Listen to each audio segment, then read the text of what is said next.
Welcome back to my car shop. Today we're going to be working with baby powder and this ridiculous looking contraption thing, whatever thing that does this thing and then does that thing. And well, anyway, if you've seen the thumbnail for the show, you probably know what we're doing today. But if not, stay tuned. Watch the show intro and I'll see you in 30 seconds. I'm Mike and this is my car's shop. Working out of a 100-year-old refurbished barn, bringing 35 years of experience to projects considered beyond repair. Vision, creativity, and problem solving are essential tools in this place. Watch as we transform junk into polished metal miracles. This is my car's shop.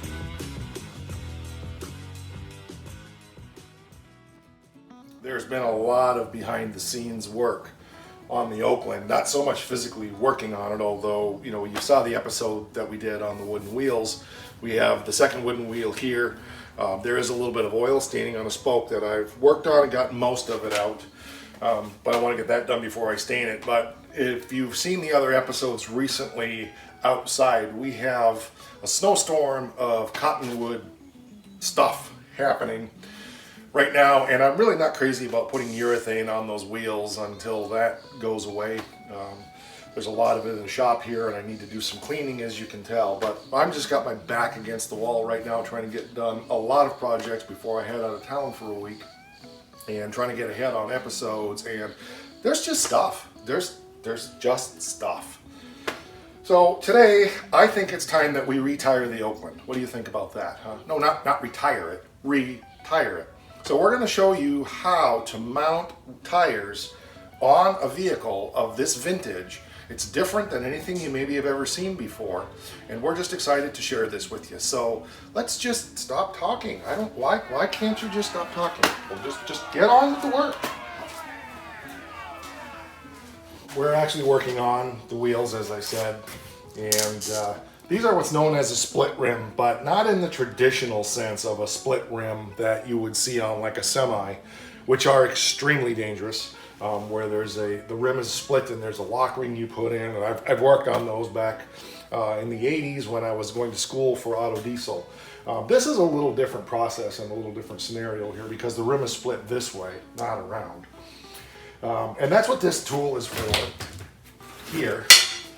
It's called a rim spreader, or I suppose it's also a shrinker, but it's mostly known for being a tool to shrink or spread wheels. So I'm actually going to spread this open a little bit, I hope, and get this back in place where it belongs. Okay, that's better. And now we're going to move this around. So what I'm doing is I'm prepping this rim right now to mount a tire on. We have a couple of these tools, and one of them was Grandpa's, probably great-grandpa's, this one here. And it was broke, and I'll eventually fix it. I'll TIG weld the piece back on there once I get the right kind of nickel rod for welding cast with the TIG welder. But we bought this one here on eBay, right around the time that we got the car here, so probably a year ago in September, so September of 19, I should say.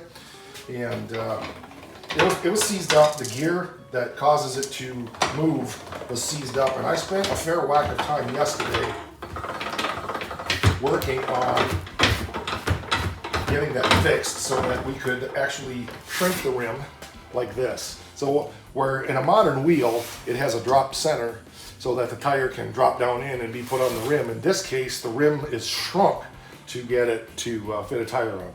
So we've got to put a liner on it here. And these are the originals, and they're still in decent shape, believe it or not, for something that is 75 plus years old. We will put a liner on it and then get an inner tube and tire on it, and we'll talk about how the baby powder comes into play. And then I picked up a couple of these real cheap $5 tire irons rather than using a screwdriver.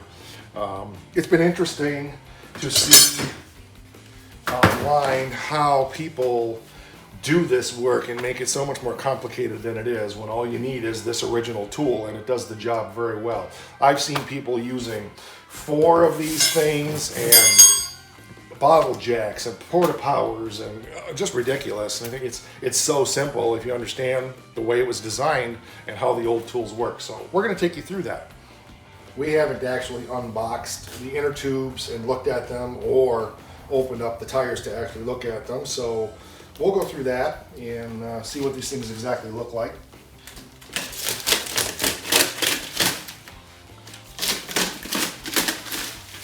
It is shocking just how big these things are.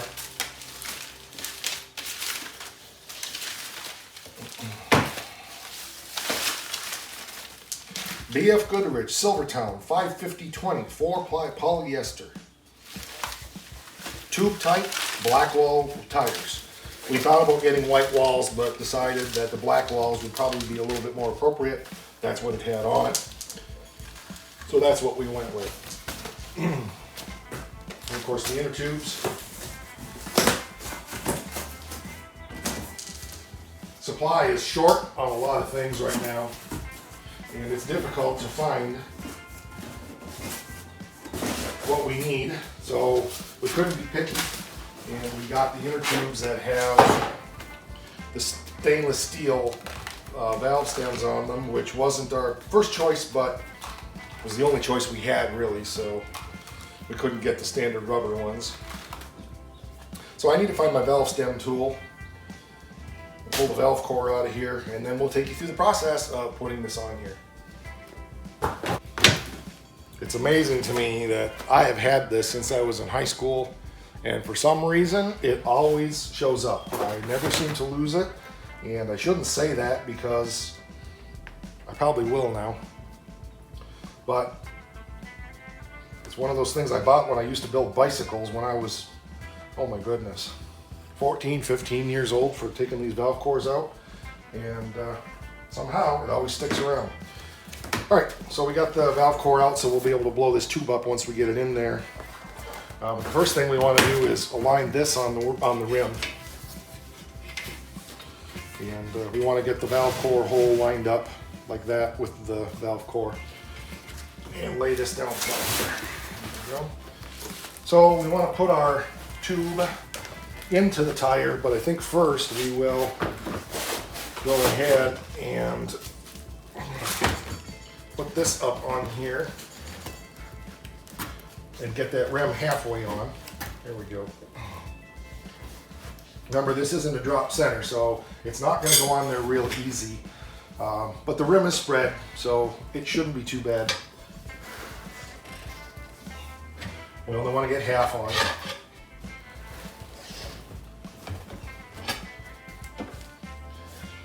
Like I said, it's been amazing to me to see how difficult people actually make this job when it's really not that difficult. One of the problems we've got with these inner tube liners, though, is they tend to not be cooperative. So I think what I'm going to do, I even thought about not putting those in there and using the old duct tape trick, where you just actually put duct tape around inside the rim. That's a very viable way of doing this. But we're going to try it this way first. It's been a while since I've done one of these. But having searched on YouTube to see what people were saying and doing, because I was just curious if this was going to be a redundant episode, I was quite frankly surprised at how few people actually are doing this, show how to do this on there. So, I mean, I know there's a lot of people that know how, but like I said, there was some very complicated, the way people did it was just very complicated in certain instances.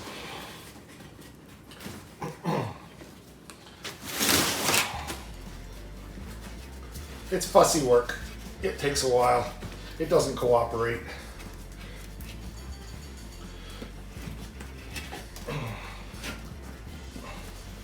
But we're getting there. Problem is, when I pull the tire up, it's pulling the inner tube, or the inner, not the inner tube, but the inner tube, this inner liner, it's pulling that up also. But we're almost there. There's a little bit more to do here.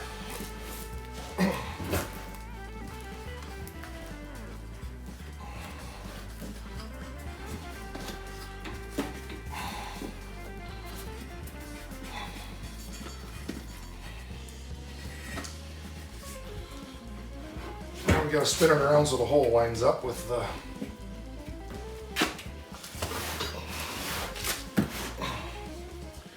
We're off about 3 inches so far. Oh, we're off about an inch. I moved it more than I thought. Okay. I think we're sort of there. Again, the tire is kind of messing us up. So the next step is we've got to get the inner tube in there. And this is the baby powder trick here. I learned this mounting tires on race cars and on the pro street cars and stuff. Use a little baby powder to make that tube slip around. It's your friend. It'll make your life a lot easier. Tubes can pinch, they can roll. So I just like to sprinkle a little on there, spread it around. Just to give that tube a little slipperiness. Remember, you're going rubber on rubber. Then of course we need to get this started in there where the valve stem comes through the hole and get it through those 2 holes together. So that's a bit of a challenge. We'll get it. I'll switch you over to time lapse here so I'm not boring you to death.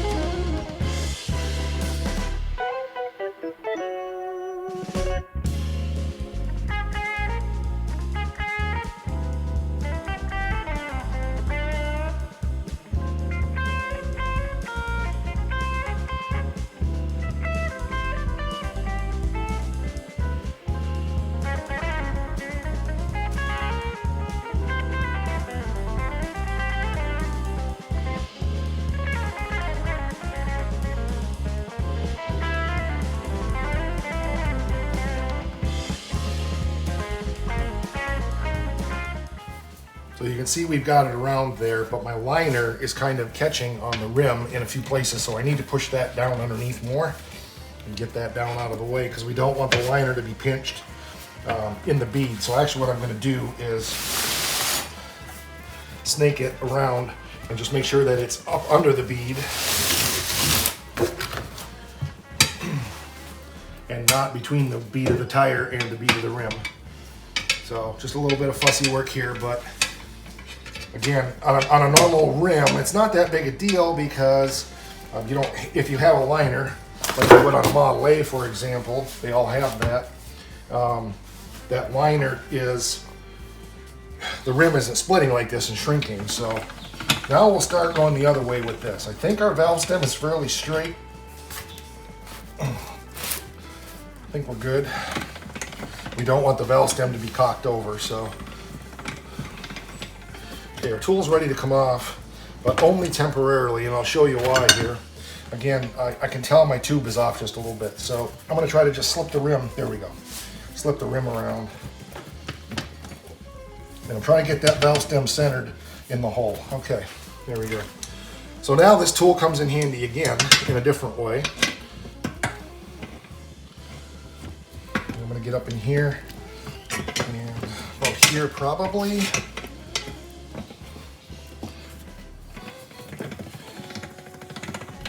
Way.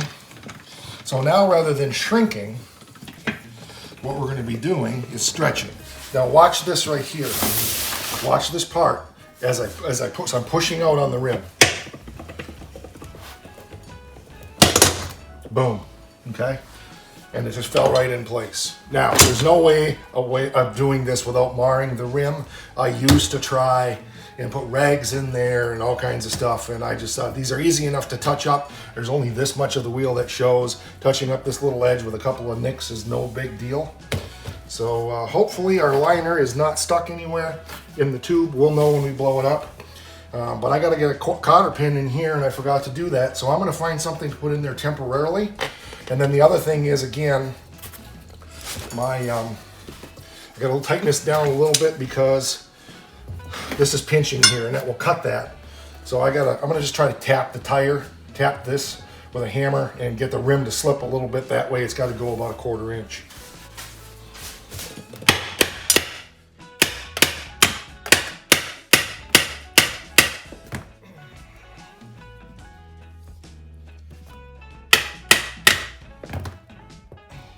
Gonna have to shrink the rim, it's not wanting to move.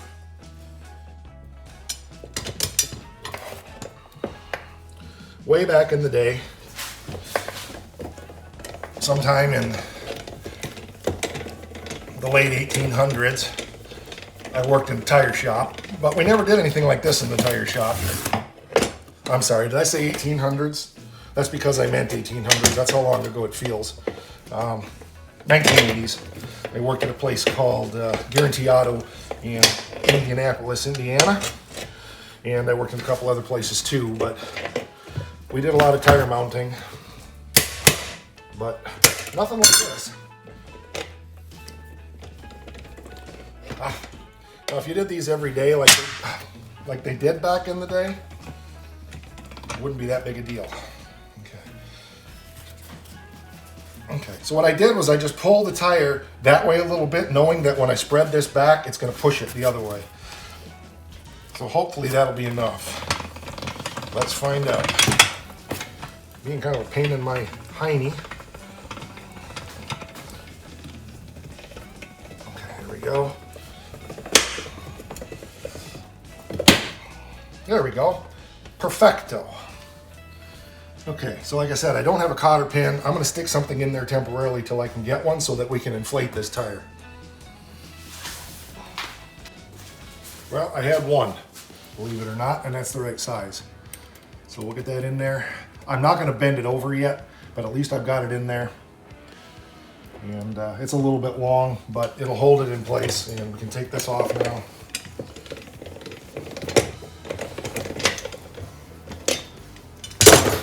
And again, valve core's not in. Just want to seat this, make sure everything lines up good, and then we'll let the pressure back out again.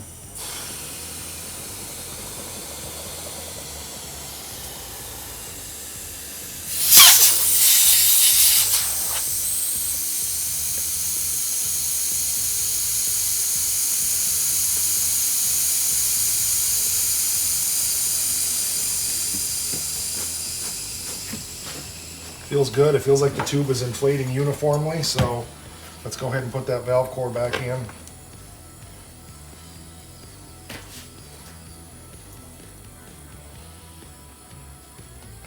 And I'm not going to inflate it up to full pressure yet.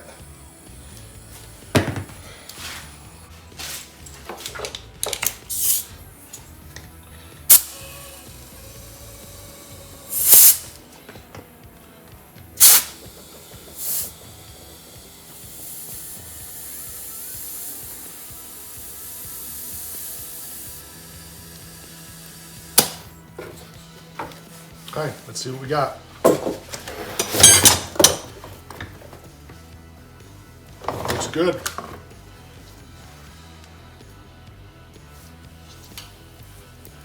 We may have a bead catching right here on that inner rubber, but I doubt it.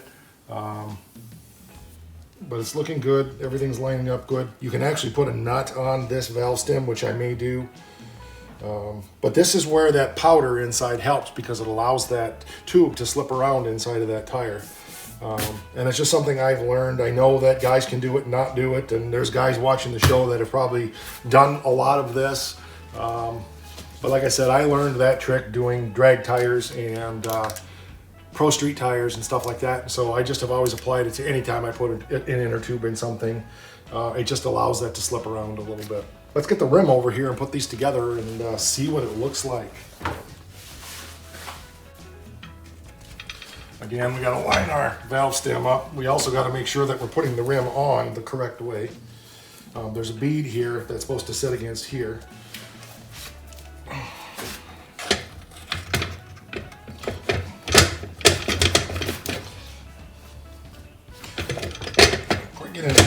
There we go. How pretty is that?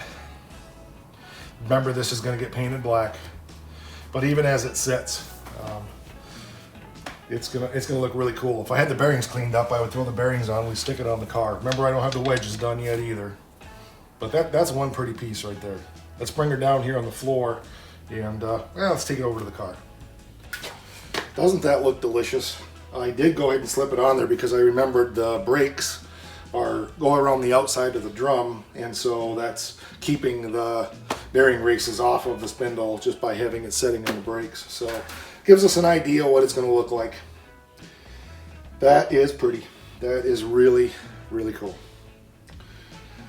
First time in my life I've ever seen air in tires on this car, that's for sure.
I'm not sure how long that was in real time, maybe 10 minutes.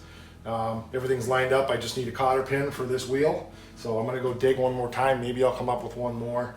If not, we just won't inflate this one yet because I gotta have that in there. I'll stick something in there temporarily so I can take the rim spreader out. But it's in, the tube does not feel twisted, and I think we're good to go. So the only way we'll know for sure is when we get it on the vehicle and spin it and make sure there's none of this. If it does, we'll have to break it back down again and fix that. But the only thing that could possibly have happened is if the liner happened to get pinched between the tube or the tire and the rim. And I don't think it did if you were watching the time lapse. And I'm going to slow that down enough so that you can kind of watch the process step by step. But you'll notice I was going back and kind of tucking the liner back in under. So I think we're good. I don't think we have any issues. I'm not seeing it anywhere over here, so I think we're good. Hopefully we can find another cotter pin. Well, I didn't have another cotter pin, so I just stuck a small screw in there for now. And it's holding air, looks good. The bead looks good all the way around. I don't see any issues, so I'll take the air back out of it. I don't want to leave it sitting there with a construction screw stuck in it, but I think we're good. There's a little piece of rubber coming out here. Looks like it might be the inner tube around that, so I think I better deal with that. I'm not sure if that's what it is or not. It might just be the, oh, it's not, it's the inner liner. So heard air leaking. It's just the inner liner, so I'll have to shift that around a little bit. I may go ahead and see if I can find some nuts to put on here to hold these in place as well, because that's kind of how they're designed. But we got two of them done, and of course the other wheel is not touched at all, so I'm not going to bother with putting that on. But it's progress. We got 2 of our 5 tires mounted, and that's a good deal. How can you not like that? That just looks so cool. And even without the black painted, just the silver and the wood done, and of course that's not finished yet, looks so good. So yeah, it's going to be exciting to put this back down on the ground on its own wheels. Of course we got to pack the wheel bearings, and remember that the wheels and the rims and tires, because that's 3 components here: wheel, rim, tire. The rim and tire and the wheel are separate, so we can actually put this on without this. So back in the day when you would get a flat tire, you would just pop those 6 wedges off of there, pop that rim off, and put a new one on and continue on the road. So we have 3 more to mount, as I think I mentioned. The 2 back ones and the spare. Of course, we've got to do the wheels on the other 2, and we've got to do the rim as well on those 2 plus the spare. So, but it's good progress and very exciting. We got good clearance in here. I was a little bit concerned. I did the research, and I know this was the largest tire available on these cars. But this car's sitting on its suspension right now, and we got plenty of clearance in there, so no worries about that at all. It's going to clear nicely. More progress forward on this car. The oil pan should be here at the end of this week. I won't get to that for a couple of weeks because of being out of town, but so that's going to move us forward.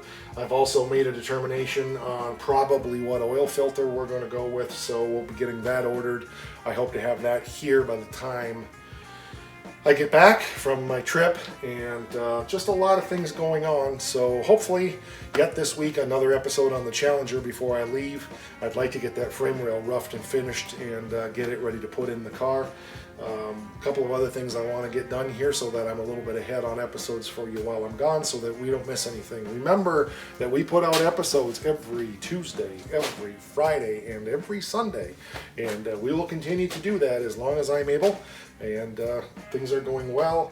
We're approaching 500 members on the channel now, and got a little idea of maybe a little celebration we could do on the channel here. Might involve a guitar. Let me know if you're interested in some kind of a little celebration on the channel when we hit 500 members. We'll see. Just a thought. Maybe not. But as Bon Jovi says, we're halfway there. I would do that cover song, except they would shut it off for copyright violation, so can't do that. Anyway, if you haven't subscribed to the channel, please do hit the bell so you receive notifications. Also, if you are in groups anywhere in social media, Facebook, Instagram, other YouTube channels, whatever, and you can share what we're doing here and you think people would be interested, by all means, share the link. It's youtube.com/mycarshop. Very simple. We are also on Facebook.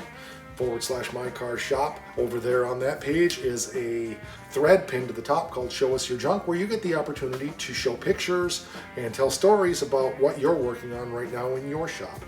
The other place we are is on Instagram /mycarshop, and we've always got cool stuff posting over there as well. I really appreciate every one of you being here. You guys really ask intelligent questions. I think you think a little bit higher of me than you should. I'm really not all that smart. I'm just sharing what I do and what I know, and there's too many other things out there that I don't know, but share with you what I will. Thinking about doing a little more sharing with you on some engine calculations for calculating horsepower, things like that. I even have a calculator that I did back when I was working in engineering on guesstimating ET of a car with certain level of horsepower, gear ratio, tire size, and all that. That formula I don't remember. I've got it somewhere on a CD. I'll have to see if I can dig that up. If I can, I will refresh my memory on that, and we might go through that with you. But that's it for this episode. So like I said, if you haven't subbed, why not? You're still here listening to me flap my gums. So if you like listening to me flap my gums and seeing the stuff that I work on, then obviously subscribe to the channel. We would appreciate that. We're working hard to hit that 1,000 subscribers, and then I got a whole list of stuff to give you guys when that happens. Thanks for being here. I appreciate it. And as always, don't forget. Wait, what is it? What is it? Don't forget. You were going to go somewhere else, weren't you? Don't do that. Go click one of the other links and watch some other stuff here. It's a good channel. Rock!